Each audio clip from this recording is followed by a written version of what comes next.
Atmanamaste, guys. Atmanamaste. Christian R. Long, life enhancement consultant, giving you a big, beautiful, warm, fuzzy, loving, sweet, tender shout out. Can you have a tender shout out? One's yin and one's yang. I don't know if that's possible. On this Sunday afternoon, I'm at one of my favorite Starbucks right up the hill in Green Mountain, which is like a subdivision of Lakewood, Colorado. It's beautiful, very bright, very peaceful. I'm kind of on the other side of the cool spot, so I can't really show it to you, but we'll just keep walking. And hey, Clara, Atmanamaste. Michelle, Atmanamaste, is viewing your video right now. Still trying to figure out the new scheme that Facebook has been doing with their streams. Make sure I got the right information. So I want to jump on. I congratulated CMH. Oh, you graduated from there. Green Mountain High School. No way. And then we have Tom Green on. So Tom Green, Green Mountain High School. There's a lot going on. So I want to jump on real quick and say, recommend this to anyone and everyone who is ever thinking of getting married. I always wonder if marriage is right for me. Half my life with her already. Tom, I feel like you could be like one of those vaudeville comedians. You know what I'm talking about? Like they have really corny jokes, but they're like very quippy and fast.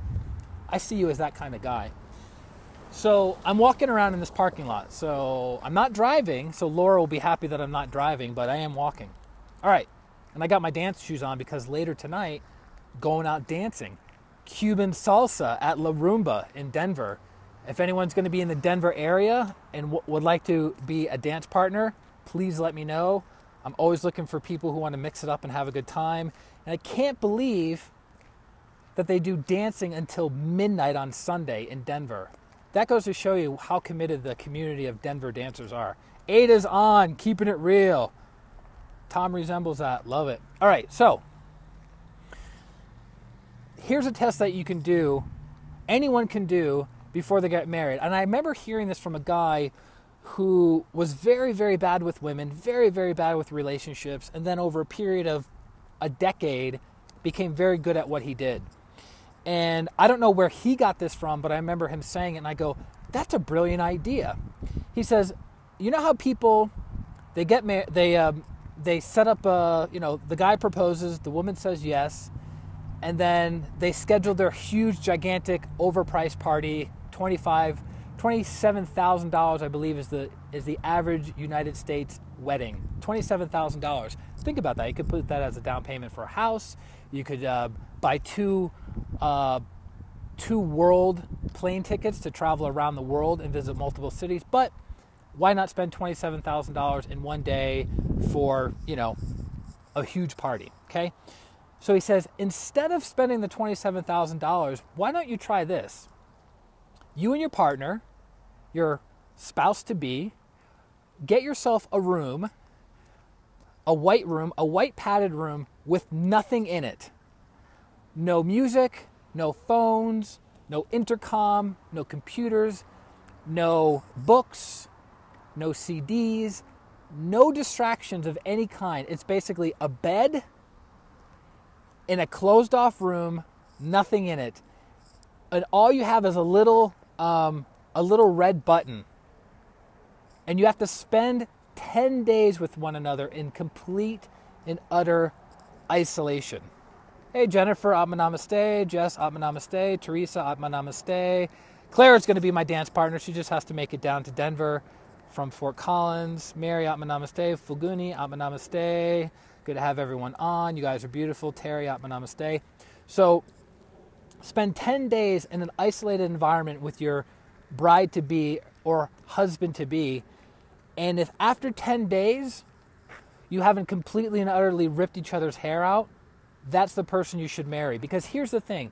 In the 10 days of complete and utter isolation, you're going to have time to know everything about each other, relatively speaking, that you may not have had the time to do if you're living in your place, the other person's living in their place, and you just occasionally see each other.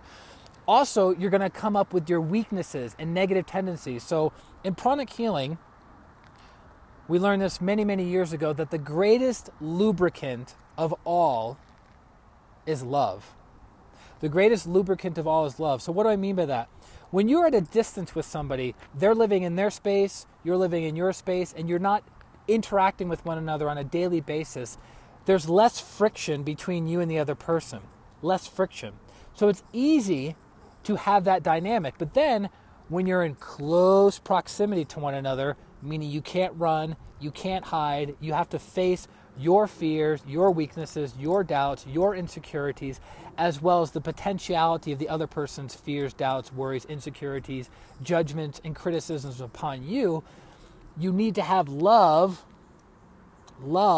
that pink energy that comes from the heart chakra, to coach you and the other person. So without love, the wheels, the gears of the relationship are going to come to a grinding halt. Jennifer, Atma Namaste. That would be 10 days of a lot of love. Oh, I love it. Leah, Atma Namaste. Stephanie, Atma Namaste. Jennifer, Atma Namaste. So does that make sense? So that was the recommendation, is before you marry any partner, spend 10 days in complete and utter isolation with that person. And at the end of the 10 days, you realize, you know what? I love this person. I'm deeply, deeply connected to them, and I want to make a great life with them, and I want to create miracles and magic with them. Then guess what? Then you throw your party. Then you have your wedding date. But if you can't last a day or 2 days with the person that you're going to be spending the next 30 to 40 years with, it's time to call it off now. Don't put yourself through the torture, through the turmoil, through the pain, right? Why cause yourself self-inflicted pain? So I have a friend who's a pranic healer or a Hatha yogi and a very good mentor of mine. Love her to death. Love her to life, love her to death, love her everywhere in between. Last week, we had a 9-hour phone call. Hey, Shelly, Atma Namaste. Leah, Atma Namaste. Tracy, Atma Namaste. Andrew, Atma Namaste. We had a 9-hour phone call. And I don't mean we talked for an hour here and then we had a break for 30 minutes, or an hour here and the other person was like going to the bathroom.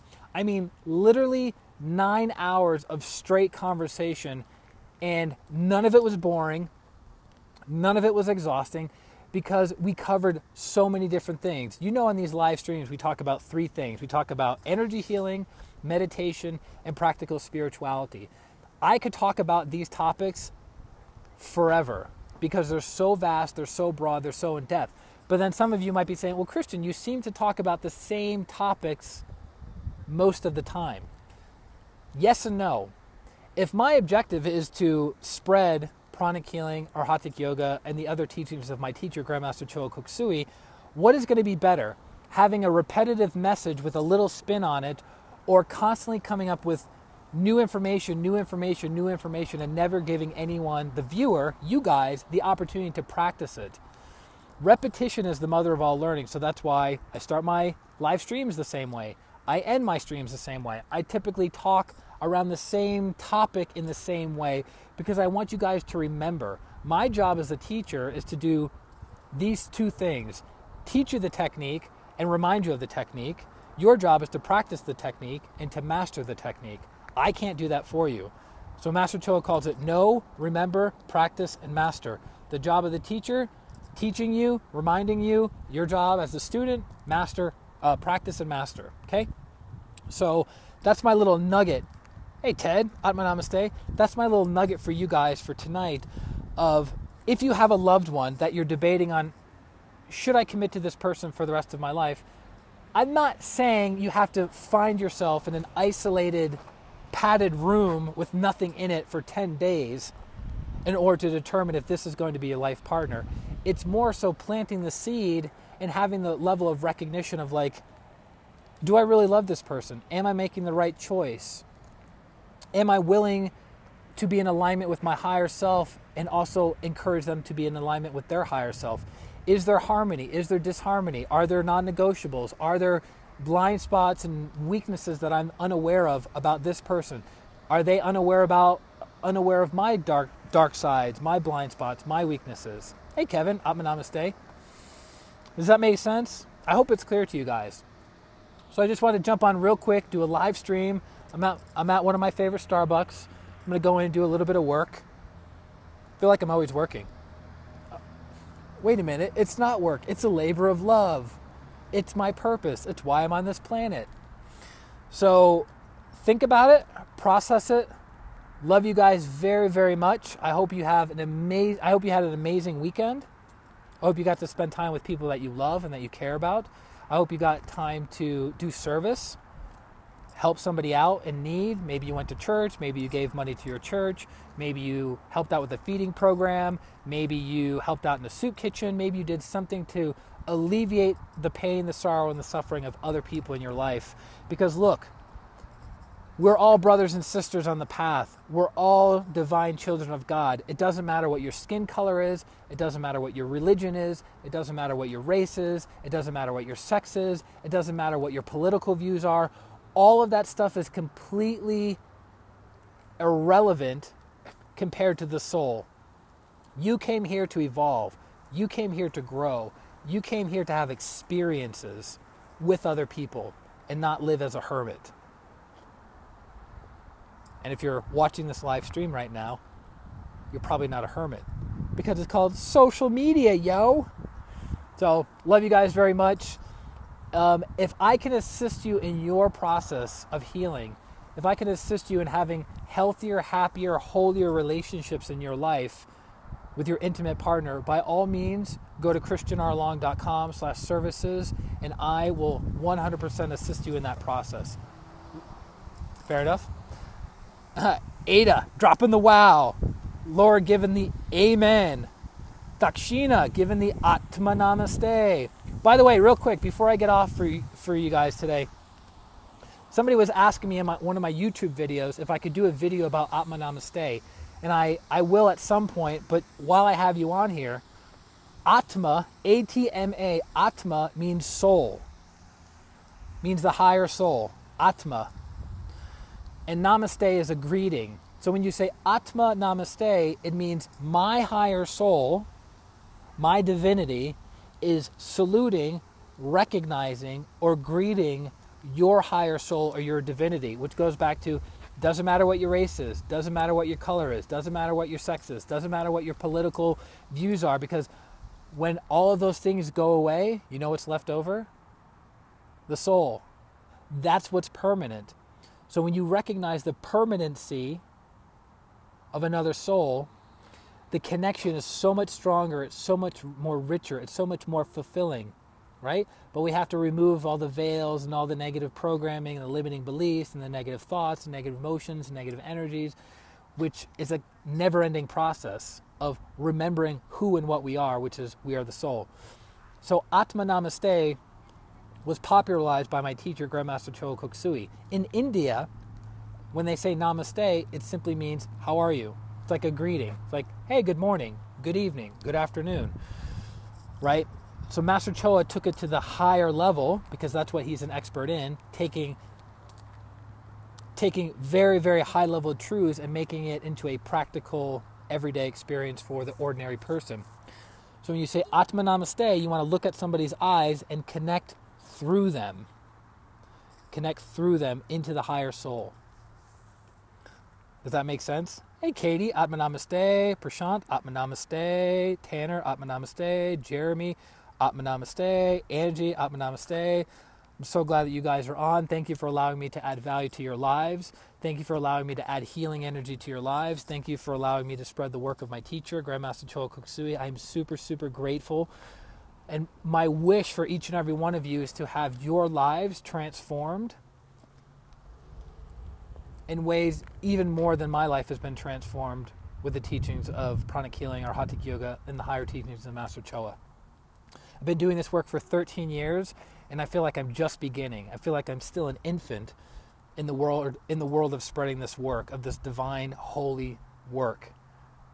Really such an honor. So I'm very, very grateful to be able to share this with you guys. If people are getting value from this, share it.